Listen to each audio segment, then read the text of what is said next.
Okay, good morning, everyone. Welcome to our class for this morning.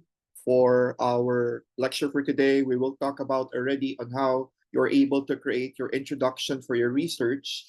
Most likely, when we get to meet face to face, you will already be able to submit the polished topics that I've asked you to do and be able to render my comments so that it will later on be translated into your actual titles.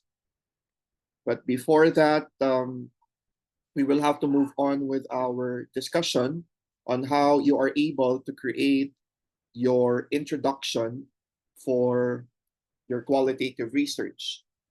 Now, it's essential that you will later on have your approved titles because you cannot work with your research without having a title. And of course, the topics also are very relevant. And that's why you have to really polish it, be able to explain it clearly from from the broad topics. You have to be specific later on. I made mention already of the criteria on how the topic should be. It should be feasible, it should be researchable, it should be interesting, it should add to the new body of knowledge, it should be something new. And I think the last one has something to do with answers the questions what and how.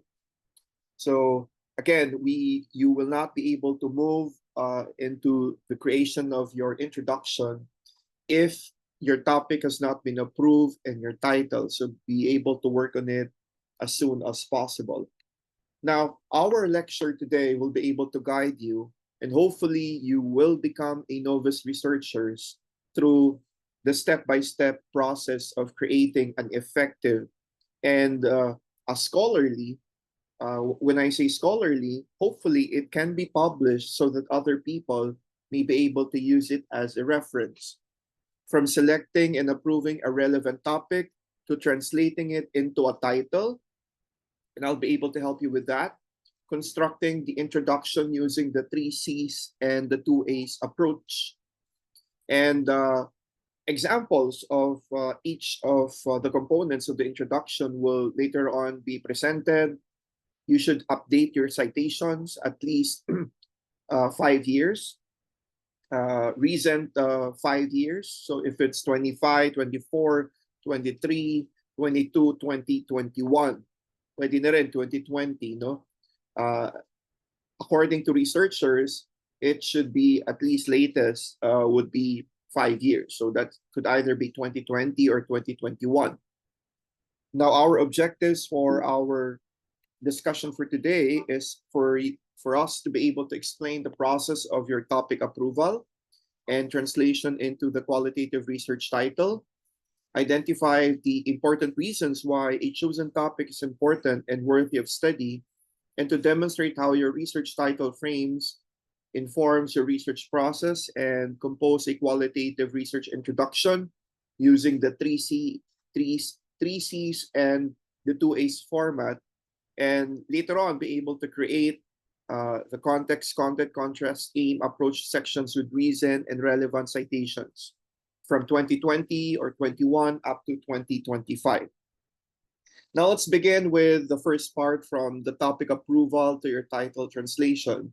So when we talk about the topic approval, me as your teacher will have to be able to approve your one topic, but I've asked you to create five, then the top three, and later on the top choice.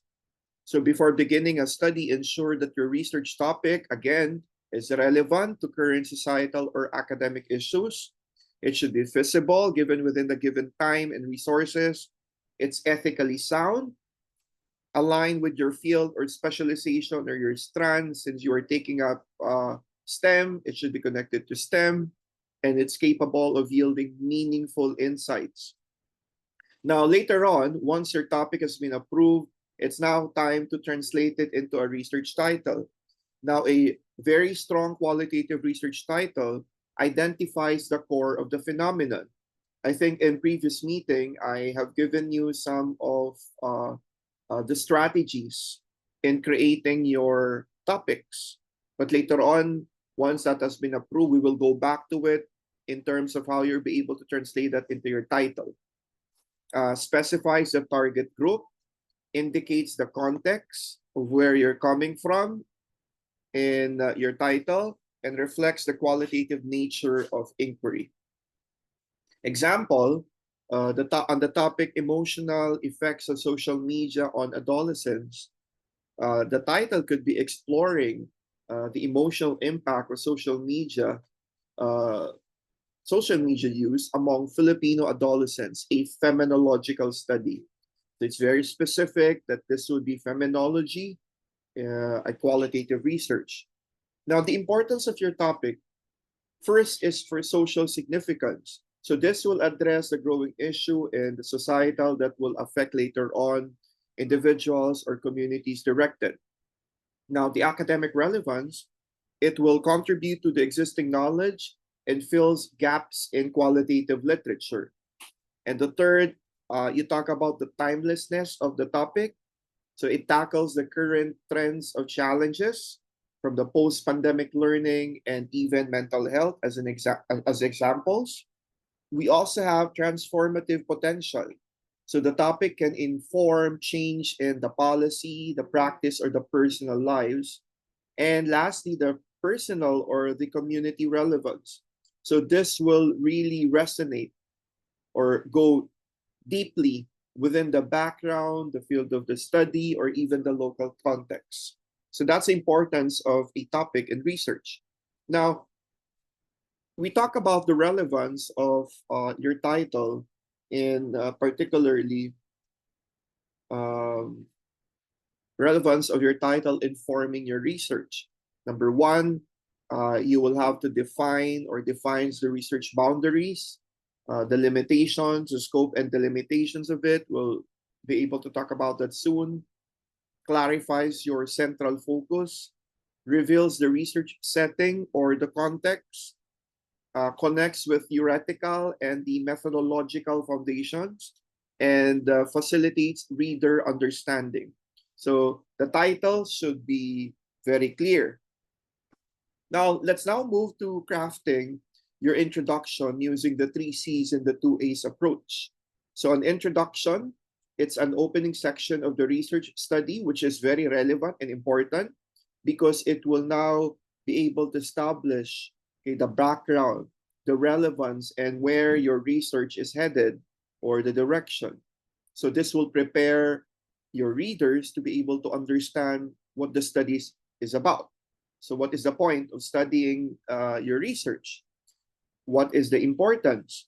And what gaps it will fill later on, and how the researcher plans to explore the topic. So these are the 5 points and the relevance of the introduction. You will have to establish the study significance. You will have to clarify the research gap. You have to provide the thematic context, meaning it's like telling a story, meaning it should be clear, the beginning and the end. And you have to frame the inquiry with purpose and align it or aligns with ethical and the scholarly standards. Now let's talk about the first C, which is the context. This is the first paragraph. The context situates the research topic with a broader social, educational, or the psychological setting. So again, the broad setting of your research. So it explains the observable issue or real world concerning or concern prompting your research. Example, the rapid shift to digital learning during the COVID-19 pandemic has intensified concerns about student well-being and academic performance. Many learners struggle to adopt online modalities, leading to increased stress, disengagement, and mental health concerns, according to Delgado and Ramirez in 2023. So you notice here that in the context part, you will have to take note of the citation, or there should be a citation in the first paragraph. Okay, do not forget that there should be a citation to introduce, okay, the context or the setting of where your research is coming from. So these are the three examples. Adolescents are increasingly exposed to digital platforms that shape their social and emotional development, and the influence of social media on their self-esteem and interpersonal behavior has become a topic of growing concern. Mendoza and Cruz in 2021. There's another first paragraph in the context in rural communities, but this would have different titles. Huh? So of course, the first one would have to connect with digital learning. The second, in rural communities, teenage pregnancy continues to be a challenge due to limited access to education, reproductive health service, and family support systems. Okay? And of course, the title or the topic would have to be about teenage pregnancy. And then the third example, teachers in inclusive classrooms face challenges in managing diverse learners with varying needs. So despite existing policies, inclusive education is often hindered by insufficient training and resources. Torres and Medina in 2022. Again, you see here the citation in explaining to your reader what your context is all about. Now we proceed with the second. This actually the second paragraph in your introduction. It's the content. So in the content, this will be able to show your reader a summary of the relevant literature or previous studies related to the topic. So it reviews what is already known and points out the existing gaps or underexplored aspects. So ito na yung mas malalim, a deeper presentation of your research. Okay? Of course, you need to have your literature. Pretty much the same with the context. No? Kailangan magbabasa na para meron kang panghuhugutan in terms of putting important information in your introduction. Sample paragraph with citation in the content part. Students have shown that students' mental health is significantly affected by online learning environments, particularly in terms of reduced motivation and increased isolation. However, most studies focus on college students, overlooking senior high school learners. So that's the content. Okay? And then normally, itong word na however, okay, most often, you will be able to put the word however into the contrast, which is the third part. So rarely can you see however, pero po pwede naman, wala namang specific ruling on that. But most of the time, the word however is seen in the contrast part. Now, these are some of the examples of the content. Research has emphasized that family support significantly reduces the likelihood of school dropout among teenage mothers. However, the nuances of emotional versus financial support are seldom differentiated, according to Gomez and Navarro, 2023. We'll be able to teach you very soon on how to be able to do your American Psychological Association style of citation, or the APA style. Then we have inclusive education policies had advanced globally, yet the classroom implementation remains inconsistent, especially in developing nations like the Philippines, de Guzman and Tan in 2022. Social media's psychological impacts on adolescents are well documented, but few studies explore how adolescents themselves describe and interpret these experiences. So based on the second part, which is the content, the first part most likely will be talking about family support. Very obvious naman. The second part will talk about inclusivity or inclusive education. And the third part would be social media in general. And then we move to the third paragraph of your introduction. Now, the contrast section, we call it the contrast, highlights what makes your study very unique. So it identifies perspectives, groups, or phenomena that are underexplored or misunderstood, and shows how your research will address it. So again, meron ring citation to. So with citations, so 2021 and above. So let's see the three examples. While many studies analyze social media behavior quantitatively, there is a lack of qualitative insights into how adolescents emotionally interpret their digital experiences. Santos and David in 2021. Although inclusive education has been widely cited, the lived experiences of newly trained teachers in urban poor schools remain largely undocumented. Valencia and Ocampo in 2022. And finally, the voices of teenage mothers in small island communities are underrepresented in educational research, despite their unique challenges related to mobility, stigma, and access, according to Flores and Dimaculangan in 2023. So those are the examples, okay, of the third part. So far we talked about the introduction of the context, the content, and the contrast. All these three paragraphs, the context, content, and contrast, would have citations. We now move to the fourth paragraph. This is the aim of the study. So how are you going to write it? Of course, you will have to write in a paragraph, and it's usually would start, the aim of the study is to, number one, describe, understand, explore.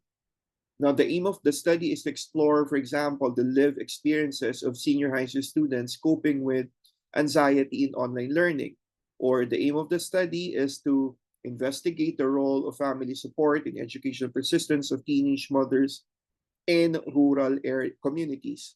And the third is, the aim of the study is to understand classroom practices, the challenges of newly qualified teachers implementing inclusive education in public schools. So you notice here that these are three different aims of three different studies. Okay? And you notice also the descriptions that they use.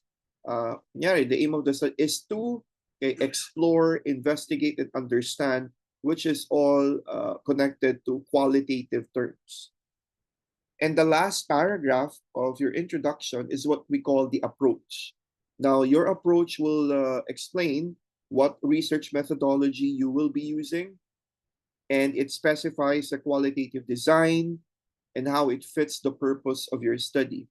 For example, the research will make use of a qualitative, kunyari, case study or phenomenological research.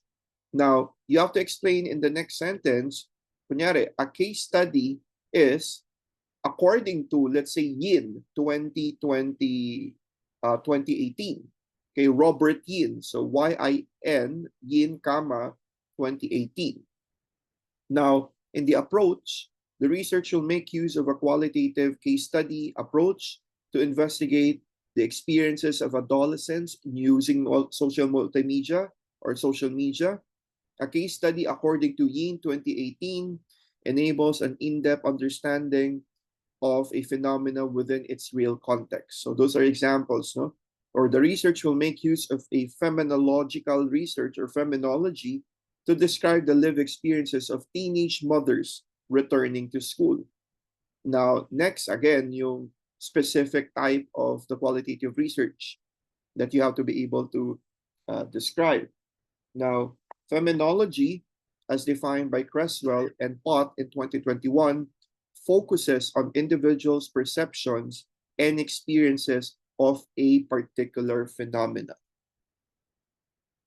And the last would be, the research will make use of ethnography to examine the inclusive teaching practices in public schools. And ethnography involves observing and interacting within the cultural setting of the participants, according to Emerson, Fritz, and Shaw, in 2022. So you see here three authors, no, that has been cited. Okay, so again, as a review, we are talking about how you are able to write your introduction with a format of the 3 C's and the 2 A's approach. The first C is the context, the second is the content, the third is the contrast, the fourth paragraph is the aim, and the last paragraph would be the approach. And now, let's try to summarize our discussion. Now, when you create compelling introduction for your qualitative research, this would have to involve really organizing your thoughts. And it should be scholarly, meaning we are basing it with scientific ways of doing research, from selecting a relevant topic, crafting a focused title, to developing a clear structure of your introduction using the 3 C's and the 2 A's. So each component builds the foundation of a meaningful inquiry of your research. Now, you have to update your literature, and that's why later on, pag okay na yung title, ayun na, you will have to be able to collect already your literature. How many? Dapat yan, mga 20 or more literature, because you will be using them later on in your actual research. Now, the tip here is that you will have to read the abstract of the journal article, the thesis or dissertation. If the abstract is not helpful or is not connected to what you're looking for in terms of your research, you have to set it aside, or you have to look for another one. Now, when carefully constructed, the introduction not only captures the essence of the research, but also establishes the integrity, direction, and value of the entire study. Okay, so I think that's how you are able to create your introduction. So what we will be doing on our next meeting is to be able to really approve already your topic and translate into the title, so that by next, hopefully, pag okay na yan, I will give you the go signal to already write your introduction. Okay, by next week, my target is that you will have to finish your introduction and even the background of the study, para unti-unti nang you may be able to see already where you're headed in terms of doing your qualitative research. Okay. Sige, in our face-to-face meeting, I will have to see the polished, okay? Yung polished topics. 5 pa rin yun, ha? I think some of you, I have already parang selected a few topics, no? Yung may mga check o yung mga I said yes to it already, okay? I'd like to be able to see the enhanced or the polished topic and the explanation. Para we'll be able to give you already the go signal to, with my help, of course, to translate it into their actual titles. Okay, is everything clear? Please do not forget by the next meeting, the polished topics. Okay?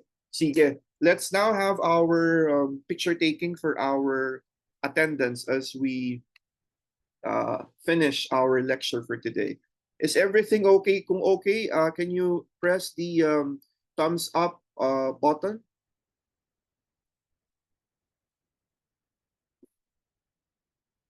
Okay, sige. So the next few days for research should already be exciting because yun na, you're actually going to start already. Sige, let's have a picture all together. Okay. Sige, 1, 2, 3. One more.